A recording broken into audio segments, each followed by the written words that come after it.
Welcome back to the Demon Slayer Gaming channel. We're going to be continuing our Final Fantasy XIV Dungeon Guide series today. We're going to be taking a look at the second Endwalker dungeon, the Tower of Babil. Now this should be obvious, but this will contain small Endwalker spoilers, so if that is not something you want to see, then hopefully you'll come back whenever you're ready. But if this video helps you out in any way, please make sure to like it and subscribe to the channel, and we'll go ahead and get started.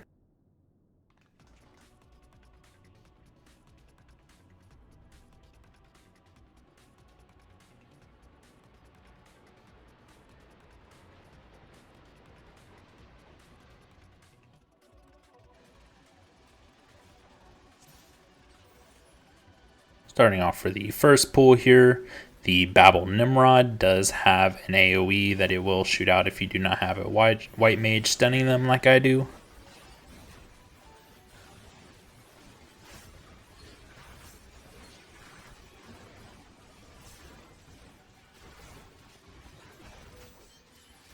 The Babil Satellites have a Fire Donut AoE that there will be a safe zone underneath them, or you can move further away outside of the AoE to avoid it also.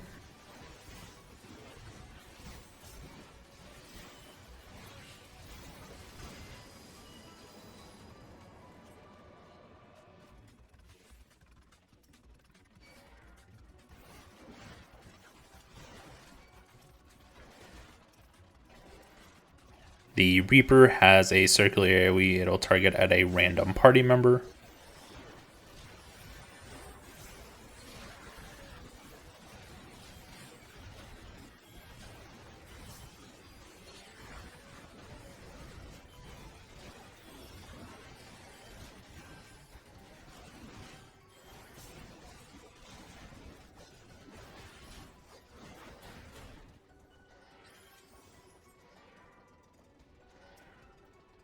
Starting off for the first boss, for the first couple seconds, he'll kind of do a monologue and throw an AoE at the doctor next to him, so you can kind of just go ham on him to begin with. This does kind of show you his ability though, so when he raises his fist, you'll want to move out from in front of him as he will do a slam down in that direction. So ground and pound will be untelevised to begin with, and then the line for the AoE will come out right before the AoE actually happens, so just make sure you're not in front of him. When he does dynamic pound though, he'll mark everyone with a plus or minus sign along with doing a symbol on the middle of the ground. If you are the same symbol, you want to get as close to it as possible because you're going to be pushed away from it. And if you are the opposite symbol, then you'll want to be as far away because you're going to be pulled towards it. Shocking Force is a group up AoE that you'll want to just split the damage of.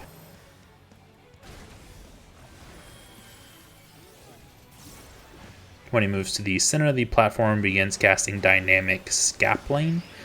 The same thing will be as with the previous ability. If you are of the same symbol, then you'll want to get close to him. If you are on the opposite, then you'll want to move away. He'll follow the pull up with a circular AoE that will do a considerable amount of damage. After this, he will do the same circular AoE along with summoning a few lightning orbs on the platform that will also do an AoE around them, so you'll need to move into the opening between these.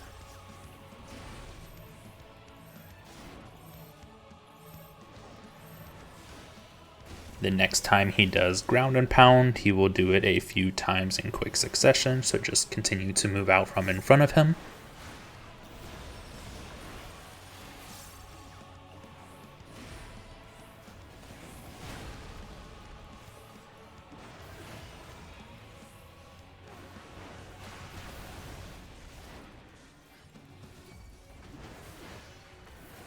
The next dynamic pound, remember if you are the same symbol, get close to the AoE. If you are the opposite, then get as far away as you can.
in the next area. Once everyone's in, then you'll activate the control terminal, where you'll rise up and have to fight a couple groups on the platform here.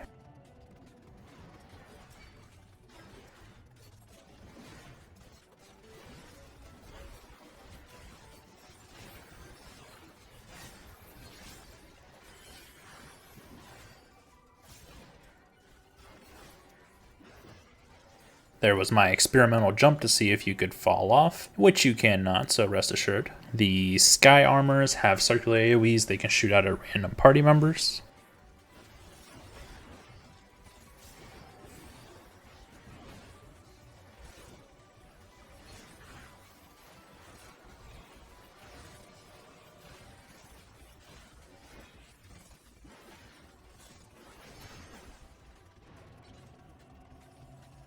And for the final group here, the Babil Rearguard has a large line AoE, and the Babil Colossus has a frontal cone AoE. You'll want to pick both of them up and just make sure they're facing off the side of the platform, as most of the time these AoEs are focused on the tank. The Colossus can throw his at a random party member though, so depending on where the rest of your party is, they could cover most of the platform with it.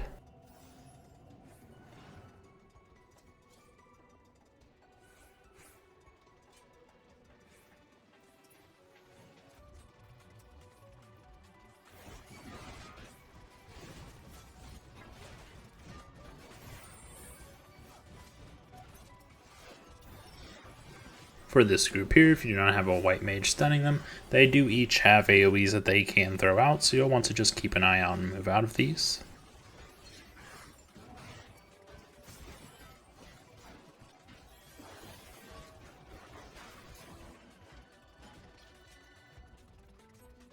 For the second boss, it'll start off with thermal suppression, which will be party-wide damage that just needs to be healed through.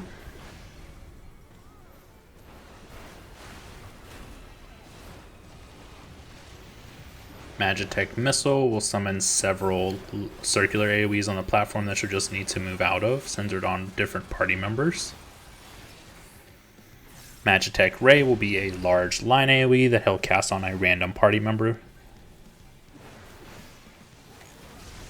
When he moves to the center of the platform, he'll do one of two things, one of which is Downpour. This will cause a fog to envelop the entire platform where you cannot breathe. You'll want to turn into a toad during this time so that this ability will not kill you, as if it stacks too high, it will immediately kill you. During this time, he'll be casting Magitech missiles that you'll just need to move out of. The ability should wear off right before your toad form ends. If you need to recast your toad though, or if you need to remove toad, you can move back onto the platform and it will recast it if you're in human form or nullify it if you are in toad form. When you cast Magitech Explosive, he'll summon 3 large explosives onto the platform that will explode in a X shape. So you'll just want to position yourself in the opening for these.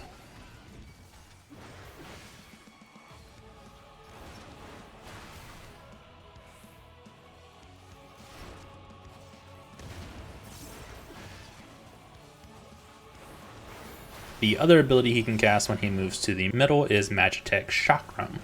This will cover the entire platform with large blades that will shoot across, and you'll need to activate the purple square to minimize yourself so that you are not hit by this. It'll happen twice, and for this one, the ability will wear off a couple seconds after the ability is done casting, so you can move back onto the platform to remove minimize to save you a couple seconds of it.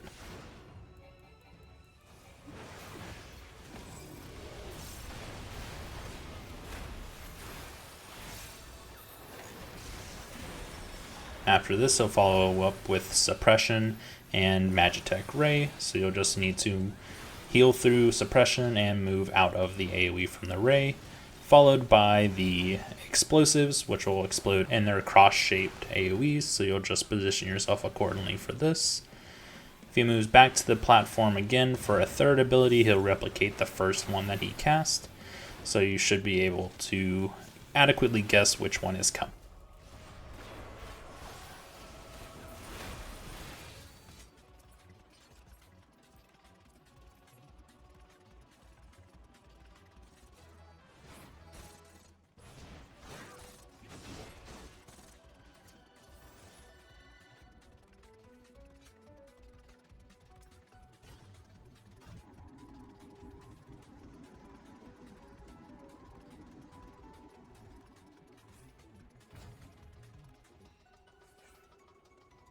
Moving into the final area, you'll find yourself on a platform that has multiple large hands. You'll want to pick up the adds and pull them away from these hands as they do platform-wide damaging abilities. The Hexadrone and the Gunship will each have their AoEs that you've seen in previous areas that you'll just need to watch out for. So be circular AoEs either around themselves or around a random party member.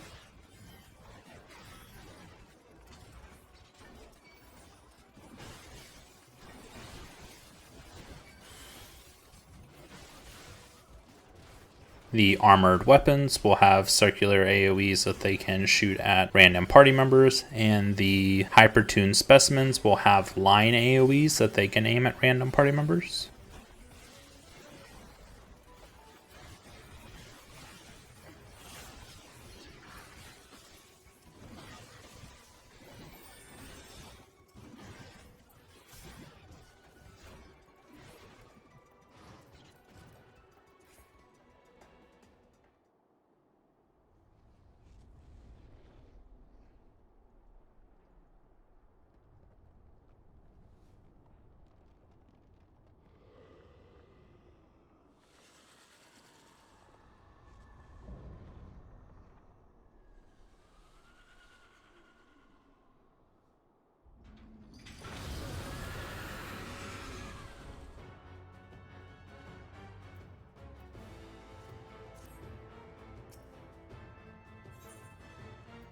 And the final boss will put you against Anima for all you Final Fantasy X fans out there.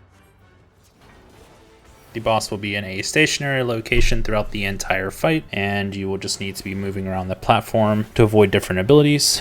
When he summons the Lunar Nails and begins casting Phantom Pain, you'll want to move into the quadrants of the platform that do not have nails around the entire square. So for the beginning, there will be 2 quadrants that are open. After this, Mega Graviton will do party-wide damage that needs to be healed through, along with summoning black orbs onto the platform that will tether to each party member.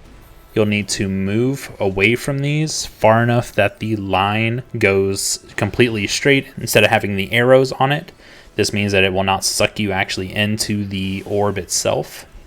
During this time, there will also be a line AoE in the middle of the platform that you do not want to run into. Afterwards, he'll absorb energy from the enemies on the outside and then pull everyone into the middle of the platform and then channel a very large damaging ability on the center of the platform. You'll want to run to the corners of the arena as fast as possible.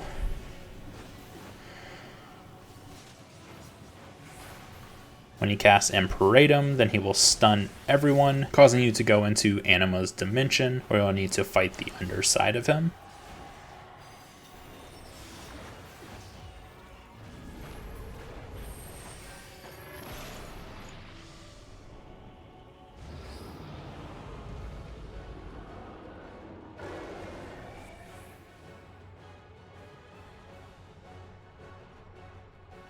During this phase, he'll constantly be building chaos, and you'll need to destroy him before his chaos builds too high.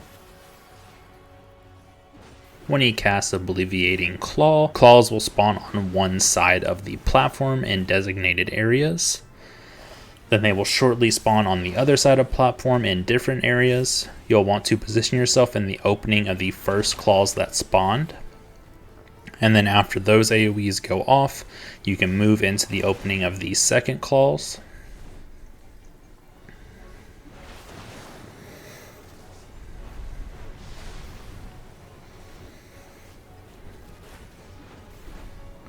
After this, he'll cast Obliviating Claw on 2 different party members. This will cause claws to jump out of the ground 4 times, moving closer to the party members every single time. So you'll want to drop it towards the back of the platform and then run towards the front, and it should dissipate before reaching you. After this, he'll replicate the Obliviating Claws on the sides of the platforms. Once you have finished him, then he will do continuous damage to everyone on the platform based on how much chaos he has absorbed.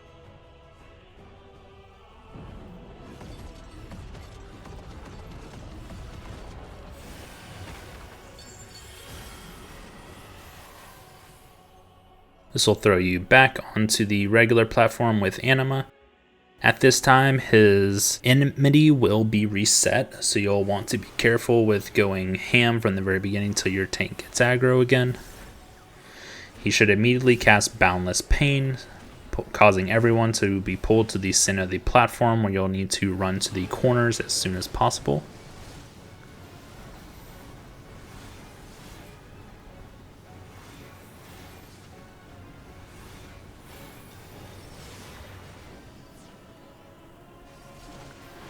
Follow this up with his line AoE that he'll throw at a random party member.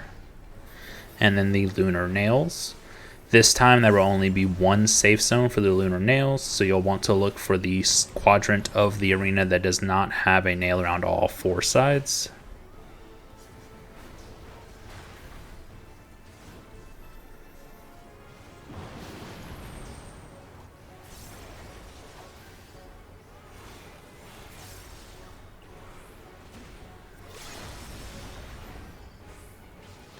Erupting Pain will put a circular AoE around every party member that you'll just want to spread out to not overlap these. And he will follow this up with Mega Graviton, so there will be quite a bit of party-wide damage at this time. This will cause the orbs to spawn that you'll need to run away from, along with the line AoE down the center of the platform that you do not want to run into.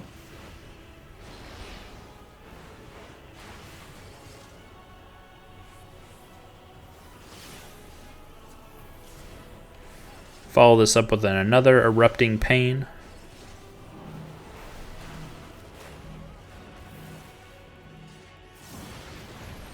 And this should be it for the Tower of Babil. I hope this helped everyone out. Make sure to like the video and subscribe to the channel if it did help you, and follow for more Endwalker content, as we'll be covering the entire expansion. But I'll catch you on the next one.